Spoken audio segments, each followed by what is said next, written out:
خب، بسم الله الرحمن الرحیم. در ادامه صحبت هامون بنده یک کنایه‌ای بکنم اول، بعد بریم سراغ درسمون. و اون کنایه اینه که خیلی از دوستان در فضای حقیقی یا مجازی دارن یک تعداد کلاس هایی رو اجرا میکنن که فکر میکنند اگر اصطلاحات خاصی رو استفاده بکنند همه چی حل میشه، همه چی اوکی میشه. خب مثال میگم آسوینی یا بهارانی یا کریتیکا یا روحینی یا چه ارز کنم خدمتتون، آریدرا یا پونارواسو یا آشلشا،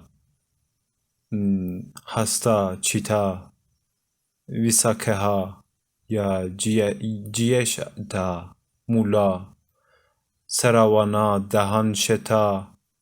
خب رواتی، خیلی های دیگه، خیلی اسمهای دیگه ای داریم که به هر موقعیت نجومی منجمین هندی اومدن چیکار کردن؟ اصطلاحات خاصی قائل شدند.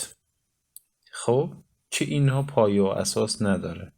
عین این میمونه که من امروز بیام بگم برای شما که من یک زبان اختراع کردم، خب که به درخت از این به بعد میخوام در زبان خودم بگم داواراشی.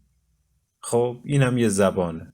عین هندی قراردادی کردن نسبت به عقاید خودشون، نسبت به حالا بگیم که نسبت به موضوعات که در عقاید خودشون دارن، نسبت به خدایانشون، نسبت به عقایدشون در افلاک. خب بعضی نامگذاری ها کردن که این نامگذاری ها پایه و اساس نداره. چرا؟ چون خاصیتی نداره. که ما الان چندین زبان زنده در دنیا داریم، در کشورهای مختلف، یکی عبریه، یکی ترکیه، فارسی، هر زبانی ممکنه باشه.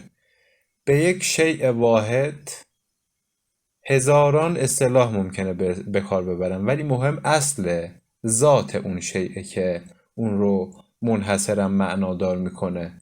و الا همه زبانهای دنیا قراردادهای عقلی هستند.